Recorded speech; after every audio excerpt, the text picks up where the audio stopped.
As the sun dipped low over a forgotten orchard, a local hiker named Ellis took a narrow, overgrown trail, hoping to photograph the wildflowers. But as he neared a clearing, an unsettling hum filled the air, loud, constant, almost vibrating through his chest. Curious and concerned, he followed the sound until he froze in horror.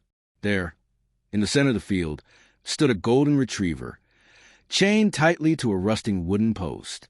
The dog's once beautiful fur was nearly invisible beneath a living, writhing cloud of bees. They swarmed his face, body, and legs, stinging without mercy. His eyes were swollen shut, and his mouth hung open, but no bark came out, only a faint, choking whimper. His body twitched sporadically from pain and venom, legs trembling as if he no longer had the strength to stand, yet couldn't collapse due to the chain's cruel tension. Ellis stumbled back in shock, shielding his face. "Oh my God," he muttered, fumbling for his phone. He tried approaching, but couldn't get closer without being swarmed himself. He snapped a quick photo and called emergency animal rescue, his voice cracking. "There's a dog. He's chained. The bees are everywhere. He's still alive, but please, someone hurry. Please." He couldn't look away. The image of that suffering animal, silent, helpless, and brutalized by nature and man, would haunt him forever. Let me know if you want the next point expanded, too. Jordan Reeves had answered hundreds of rescue calls in his career, but nothing had ever made his stomach twist like the voice on the other end of the line this time.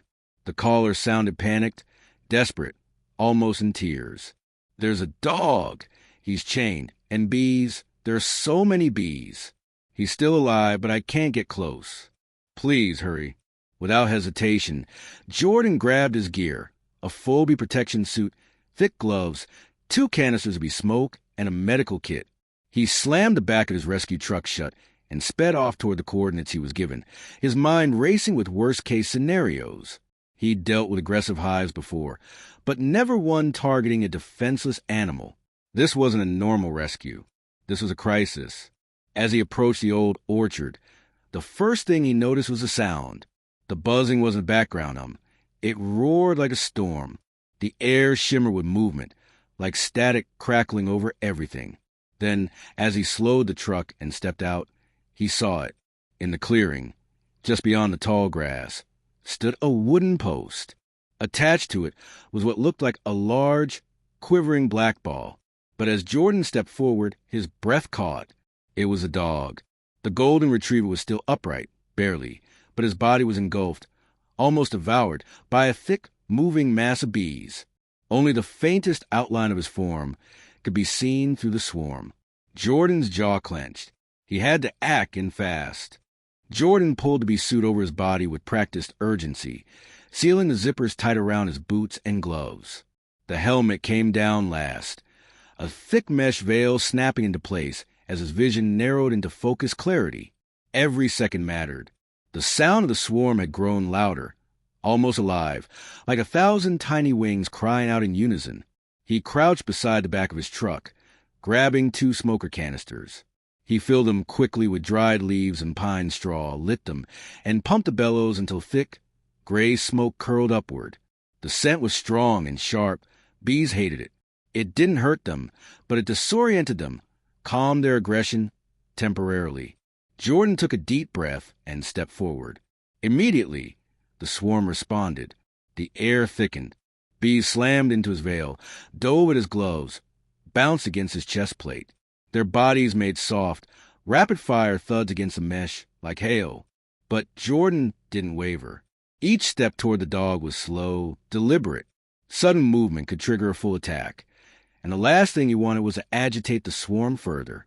He held the smoking canister out like a lantern in the dark, sweeping it gently from side to side.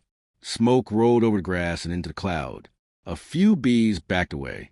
Some staggered midair, stunned. He inched closer, heart pounding, eyes locked on the trembling mass that was once a dog. 10 feet away now. The dog still hadn't moved. Jordan whispered, "Hang on, buddy. I'm coming." The smoke helped, but only just. The bees parted in slow, confused clusters as Jordan stepped into the heart of the swarm. The heat was unbearable. The buzzing pressed against his ears like a scream.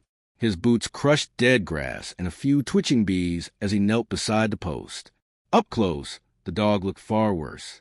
His golden fur was matted and stained, his skin inflamed from hundreds of visible stings. His eyes, swollen almost shut, locked onto Jordan with a dull, glassy stare. Not panic, but surrender. He wasn't barking, wasn't whining. He had no strength left. Only his shallow breathing and barely twitching paws told Jordan he was still alive. Jordan's hands trembled as he grabbed the rusted chain wrapped tightly around the post and the dog's neck. The metal was old, coarse, and cinched too tightly. Every tug felt like it would hurt the dog more. His gloved fingers slipped once, then again. The bees began to recover from the smoke, buzzing faster, angrier, diving toward the exposed parts of the suit. "Come on," Jordan muttered under his breath, fumbling at the lock. "Don't give up on me." He pulled a pocket tool from his belt, wedged it beneath the rusted latch, and twisted hard. It groaned, resisted, then snapped open with a harsh metallic crack. The chain unraveled and fell to ground with a dull thud. The dog slumped. Jordan didn't hesitate. He slid his arms beneath the frail, burning body and lifted him gently against his chest. The dog didn't fight. He just let out a faint exhale, barely audible, as his head rested against Jordan's shoulder, a fragile surrender to safety at last. Jordan didn't stop to take off his suit. With the dog cradled in his arms, he ran through the buzzing gauntlet, lungs burning beneath the thick veil. The swarm still chased him, though the smoke trailed behind like a fading shield. He yanked open the truck door, placed the dog on a thick blanket in the passenger seat, and slammed the door shut. Bees clung to the windows, furious, but they were safe. For now. "Hold on, boy," Jordan whispered, peeling off his helmet as he started the engine. "We're not done yet." The drive to the emergency veterinary hospital felt endless. Every red light became a gamble. The dog lay motionless except for shallow breaths. Jordan kept one hand on the wheel, the other resting gently on the dog's paw. "You've made it this far," he murmured. "Don't stop now." When they arrived, the vet team rushed out with a stretcher. Jordan carried the dog in himself, refusing to let him go until hands pulled him gently away. "He's in shock," one vet said. "Get fluids, epinephrine, fast. We've got to stabilize him." As they worked, Jordan waited with clenched fists and a pounding heart. Later, a young vet tech approached him, shaking her head in disbelief. "He's covered in stings, hundreds, and they're older scars too. Cigarette burns, a broken rib that healed wrong. Someone hurt him before the bees." Jordan's jaw tightened. They chained him there on purpose. The tech nodded solemnly. "But he's fighting. He's still here." Then she smiled faintly. "We've given him a name, Buzz, for what he survived, and because he kind of earned it." The first night was touch and go. Buzz's heart rate dropped twice. The vet team hovered around him, adjusting drips, administering medication, monitoring every breath. Jordan stayed in the waiting room, curled on a bench, refusing to leave. He hadn't eaten. He hadn't slept. Every few hours, he'd peek through the glass to catch a glimpse of the dog he'd risked his life for, hoping, praying. On the third day, a soft knock came. A vet stepped in, smiling gently. "He's awake." Jordan shot up.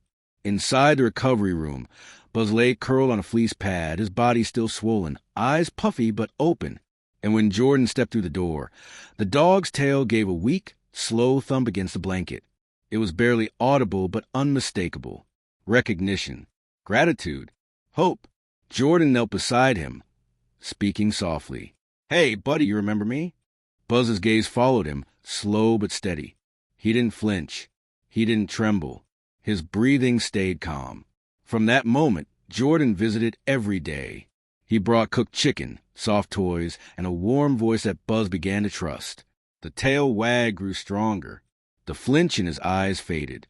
One day, when Jordan reached toward his face to remove a bandage, Buzz licked his hand. That was it. The staff watched with smiles as Jordan filled out the adoption paperwork. "He's coming home with me," he said simply. "No more pain. No more chains. He deserves a real life now." Buzz, still fragile but full of fight, was going to have a home, and someone who would never let him down again. Buzz's road to recovery wasn't fast, but it was steady. The first few days at Jordan's home were quiet, cautious. Buzz explored the house in slow, nervous steps, flinching at every unfamiliar sound. When the fridge buzzed or a phone vibrated, he'd freeze, tail tucked, eyes darting for an escape. Jordan never raised his voice. He never rushed him. He simply sat nearby, gently tossing treats closer and closer until Buzz found the courage to take one from his palm. His appetite came back first. Then his tail began to wag, a little more each day. He found a favorite spot near the back door, where sunlight pooled like a warm blanket across the wooden floor. Jordan often found him there, eyes half closed, breathing soft and calm. With time, the yard became Buzz's sanctuary. He started venturing out into the grass, sniffing the wind, watching butterflies float by. Jordan built a small ramp, so Buzz wouldn't strain his joints. He even planted lavender to keep bees away. The real breakthrough came when a bee buzzed past him one morning, and Buzz didn't run.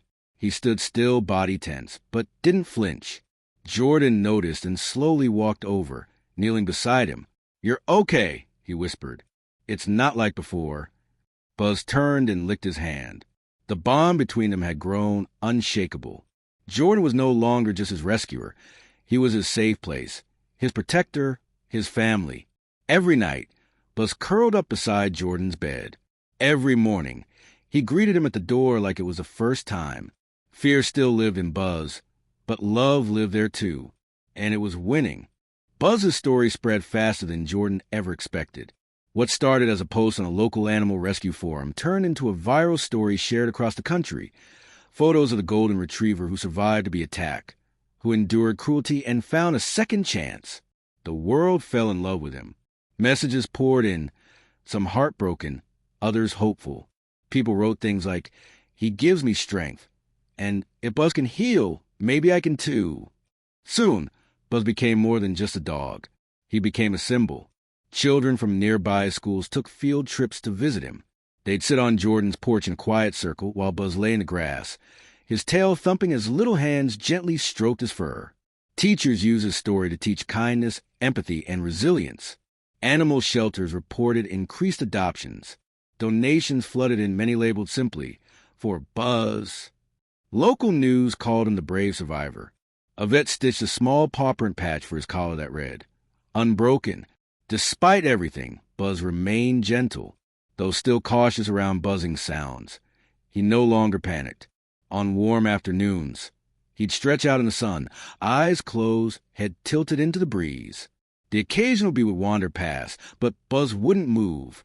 He didn't need to, because he knew he was no longer chained, no longer alone, and never again unwanted.